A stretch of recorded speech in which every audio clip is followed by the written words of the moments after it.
Oh,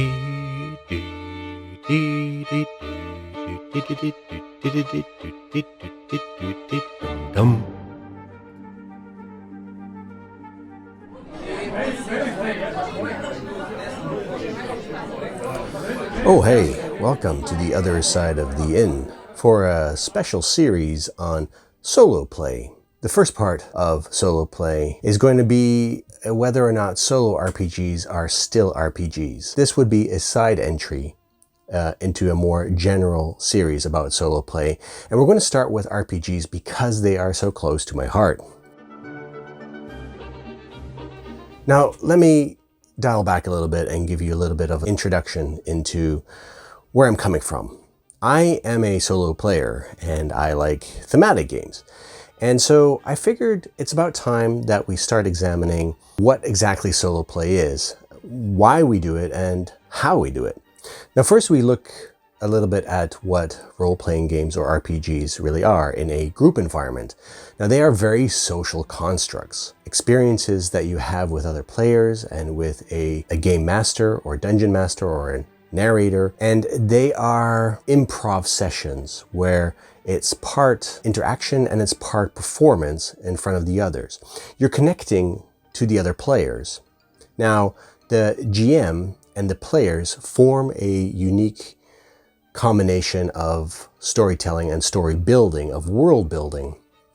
On the one hand, the players are playing individual characters, player characters, and there is a certain mystery surrounding the player characters and how they interact with the wider world. There's a certain unknown that they come to explore, and that is done, that discovery of this world, this larger world around them, this environment is done through the game master. That person in charge of the whole world is basically capturing 90 to 95% of the entirety of the world experience, the world adventure, if you will. The characters, they work off team dynamics. So they have an exciting, dramatic tension between the players narratively, but also mechanically as they roll dice to see whether or not they succeed in certain skill checks.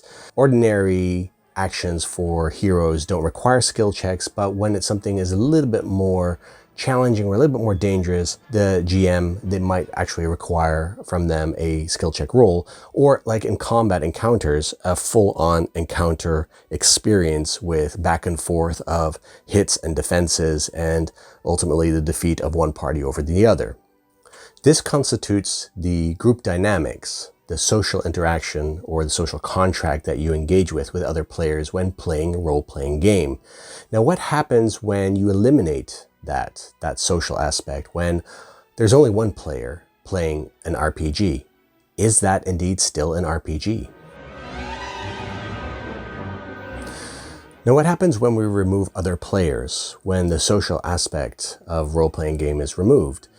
One might argue that you get a purer form of a role-playing experience because, after all, any kind of chit-chat around the table about how one's week went or how the family is or what other games you may have played falls away, of course. But even if that wasn't existent in the first place, if everyone was really concentrated in bringing their best performance to the table, each and every player still has to contend with all the other players for attention, for time to author their own part into the story. They have to contend with the game master infusing the living world aspects of a world that interacts with the characters and not just from your own volition, a character with the world. There is more freedom and more autonomy with the solo player of choosing when to interact with the world and when to let the world interact with them. There is more of an unknown factor. Now, the unknown factor, of course, also results in the challenges that need to be resolved and the challenges that need to be rolled mechanically with dice, for instance, with those combat encounters or with the skill checks. This also results in more strategy and more focus on the tactics.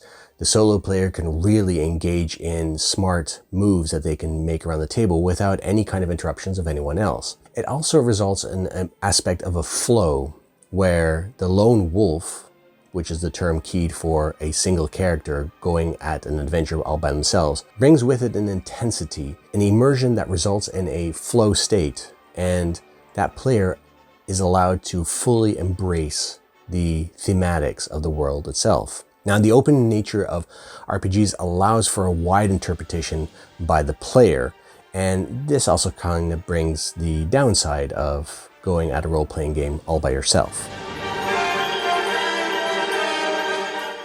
Role-playing games in a solo format have been brought to the forefront of our industry for at least the last 15 to 20 years. One might even argue that in the very first edition of Dungeons & Dragons, Gary Gygax had an appendix with tables in it that you could actually experience all by yourself if you really wanted to do an adventure without others.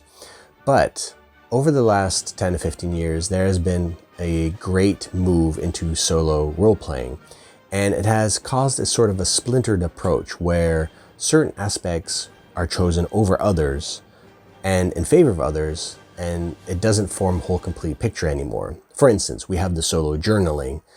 The solo journaling I consider a solo role-playing game experience because you are still going on an adventure. You typically still have a hero. You still are chasing the same gameplay structures as you would when you're playing with a group, but it is just storytelling. And I put just between quotes because you can actually have more mechanics.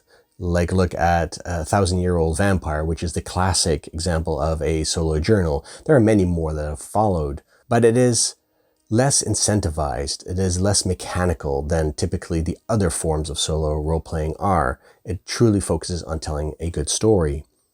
Now, on the opposite end of the solo role-playing spectrum would be the procedural content generation, or the random table generation, RTG in short.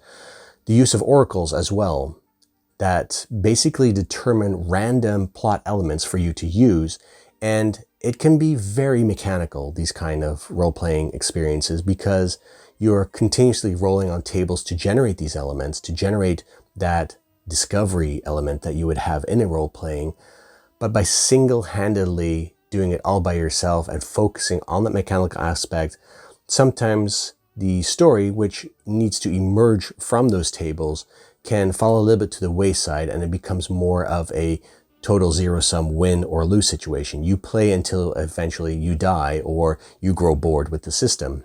Now, somewhere in between, and actually before any of these forms existed, were the choose your own adventures.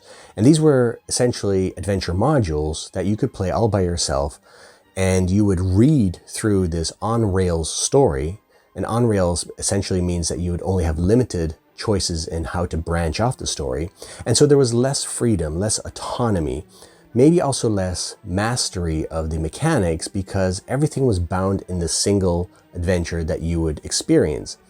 Now, although the story would be really well written, there would be less of a possibility to just go off into the horizon with your character and experience things that way, because that was not what the adventure would embrace. There was no other system that would capture that moment. So in general, these three forms existed, but none of them offered a complete experience. Now, why would we still engage in solo play? Solo play is not worse, it's not better than group play, just different. Group play focuses, partially at least, on the social interactions between characters. There can be variations where everyone is looking at their character, playing it as they want to, and there is no interaction whatsoever beyond what they would do within the party, or with the GM inflicting certain encounters upon them, or the players reacting towards the world around them. But generally, they would just be playing the adventure. On the other hand, you could also have a very social experience where everyone is chit-chatting meta talk, so to speak, around the adventure and just engaging in a socially good time, drinking the beers, eating the pretzels, and having a good Friday night adventure. Solo play distills the gameplay. It boosts autonomy and immersion by single-handedly allowing you to really focus on the adventure and get into that flow state. Put some music on, have a good drink, and then start focusing on your adventure. It allows everything to fall away around you as if you were in a movie, in a completely dark room, watching solely a cinematic adventure unfold in front of you. It also shifts the mastery and the connectedness away from other players and to the game itself. It is no longer a competition of who kills Orc A or Goblin B. There is also less strategy between players because there are no other players. There are no other characters. You may play two characters at once, but typically solo play involves just playing that one character. But this is truly the reason why people play solo RPGs, is because of that flow state, because they have full autonomy, they have a connectedness to the world rather than to other players, and they have the mastery to see how far they can get their character through an adventure. Now that kind of covers solo play in a role-playing game experience. Next time, follow me when we look at adventure board games. We shift our attention away from the very specialized role-playing game scene, and we go into the adventure board game scene, and we wonder, is it better to play those games solo? Check it out next time, and until then, keep exploring.